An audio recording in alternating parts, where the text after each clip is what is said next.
दोस्तों बस अपना 5 मिनट दे दीजिएगा इस वीडियो को और उसके पश्चात आप लोग के हाथ में जो है 10 नंबर आ जाएंगे, क्योंकि इस 5 मिनट के वीडियो में हम केमिस्ट्री के 10 नंबर के सबसे महत्वपूर्ण प्रश्न बताने वाले हैं, जो कि एकदम निश्चित तौर पे आपके सेमेस्टर परीक्षाओं में पूछे ही जाएंगे, ना पूछे जाने का कोई सवाल नहीं है। तो चलिए दोस्तों वीडियो को स्टार्ट करते हैं। सबसे पहली बात जो हम बोलेंगे कि ये क्वेश्चन बहुत इंपॉर्टेंट है, उस चीज़ों को आप लोग नोट कर लीजिएगा।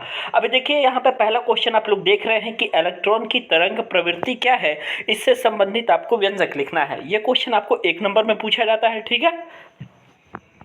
देखिए सन 1924 में डी ब्रॉगली ने सबसे पहले यह विचार को प्रस्तुत किया था कि जो हमारे गतिशील कण होते हैं, जैसे हमारे इलेक्ट्रॉन हो गया या फिर प्रोटॉन हो गया, तो ये दोनों के दोनों जो है तरंगों के गुण को भी प्रदर्शित करते हैं, जिनका ये इन्होंने इक्वेशन दिया lambda is equal to H upon P, जहाँ पी आपका संवेग है जो कि एम वी के बराबर होता है। तो ये दोस्तों ये वाला क्वेश्चन जो है ना वो काफ़ी इंपॉर्टेंट नहीं है, तो मैं इसको ये नहीं कहूँगा कि आप लोग एकदम पूरा अच्छे से इस क्वेश्चन को प्रिपेयर करिए। मैं ये बात बिल्कुल भी नहीं कहने वाला हूँ, क्योंकि दोस्तों ये 1 नंबर के क्वेश्चन है और कभी कभी पूछे जा सकते हैं आपके सेमेस्टर परीक्षाओं में। अगला आप लोग यहाँ पर देख लीजिए। अब आप लोग जो देख रहे हैं ये क्वेश्चन आपका समस्थानिक किसे कहते हैं, संभारिक किसे कहते हैं, इसकी परिभाषा को दीजिएगा, ठीक है। देखिए समस्थानिक क्या होते हैं कि किसी भी रासायनिक तत्व या समान परमाणु संख्या वाले वे परमाणु जिनकी द्रव्यमान संख्या भिन्न भिन्न होती है, तो इन्हें हम कहते हैं आइसोटोप्स, ठीक है। आइसोटोप्स क्या होता है, तो कि आइसोटोप उसे कहते हैं जिसकी जो एटॉमिक नंबर होता है, मतलब जो परमाणु क्रमांक होता है, परमाणु क्रमांक क्या होता है, सेम होता है, लेकिन जो द्रव्यमान संख्याएं होती है ये द्रव्यमान संख्याएं भिन्न भिन्न होती हैं। जैसा कि आप अपने स्क्रीन पर देख पा रहे होंगे हाइड्रोजन का, कार्बन का और रेडॉन का, ठीक है। ये कुछ केसेस आपके दिए गए हैं। तो आपको लिखना कैसे है, तो समस्थानिक की परिभाषा ऐसे लिखनी है कि किसी भी रासायनिक तत्व या समान परमाणु संख्या वाले वे तत्व जिनकी द्रव्यमान संख्या भिन्न भिन्न होती है, तो इन्हें हम कहते हैं समस्थानिक, ठीक है। अब आगे देखिए हम कहते हैं संभारिक किसे कहते हैं। तो संभारिक एक्चुअली में क्या होता है, तो ऐसे परमाणु जिनकी द्रव्यमान संख्या तो समान होती है, परंतु क्या होता है कि वे भिन्न भिन्न रासायनिक तत्वों से बने होते हैं।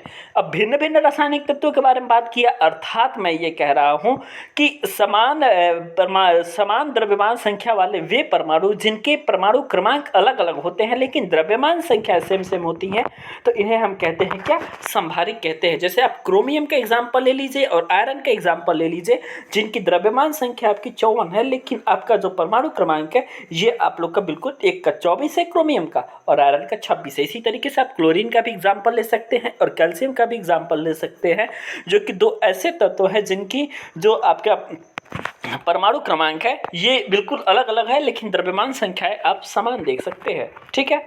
चलिए तो ये क्वेश्चन आप नोट कर लीजिएगा, काफ़ी ज़्यादा दोस्तों इंपॉर्टेंट रहने वाला है इस बार, क्योंकि ये पूछा जाता है लेकिन 2 सालों से नहीं पूछा जा रहा है, तो जिसका साफ तौर पर मतलब ये है कि इस बार इसके आने की जो चांसेस है ये काफ़ी ज़्यादा हैं, ठीक है।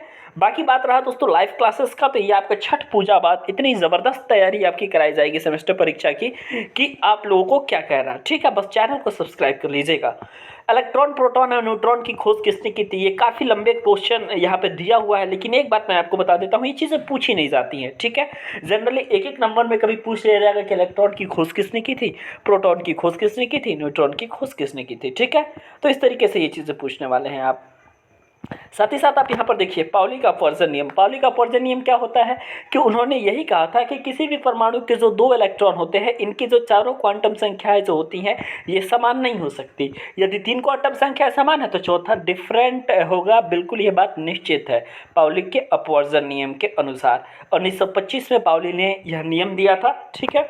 तो इसके अलावा अब देखिए बोर के परमाणु मॉडल, बोर का परमाणु मॉडल जो आप हमारे स्क्रीन पर देख पा रहे हैं, ये बोर का परमाणु मॉडल आप नोट कर लीजिएगा, बहुत इंपॉर्टेंट है। इसके अलावा जो आपका वैद्युत संयोजी या आयनिक बॉन्ड जिसे कहते हैं, ऐसे बॉन्ड जो कि इलेक्ट्रॉन के ट्रांसफर के द्वारा बनते हैं, ठीक है। ट्रांसफर के द्वारा यदि इलेक्ट्रॉन का कोई बंध बनता है तो उसे हम कहते हैं वैद्युत संयोजी बंध। और वैद्युत संयोजी बंध दोस्तों एकदम 100% है कि आपका पूछा ही जाता है।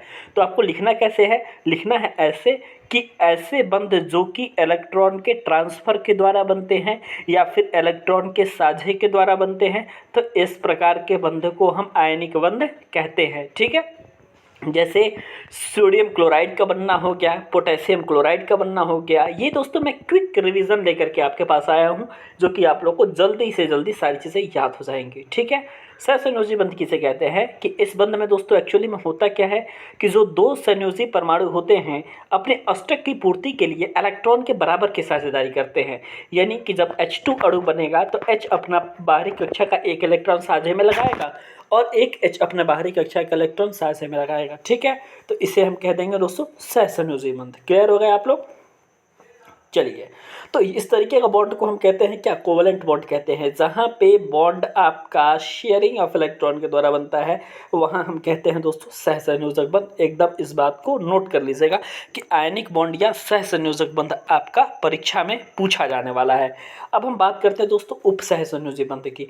तो उप सहसंयोजी बंध जो होता है ये भी एक्चुअल एक प्रकार का क्या होता है? सहसंयोजी बंध ही होता है, अर्थात कोवलेंट बॉन्ड ही होता है, जिसमें साझे का परमाणु साझे का जो युग्मित इलेक्ट्रॉन होते हैं ये किसी एक परमाणु द्वारा दिया जाता है और जिस परमाणु द्वारा हम साझे का इलेक्ट्रॉन को देंगे उसे दाता परमाणु कहेंगे और जो परमाणु साझे के इलेक्ट्रॉन को ग्रहण करेगा उसे हम ग्राही परमाणु कहेंगे।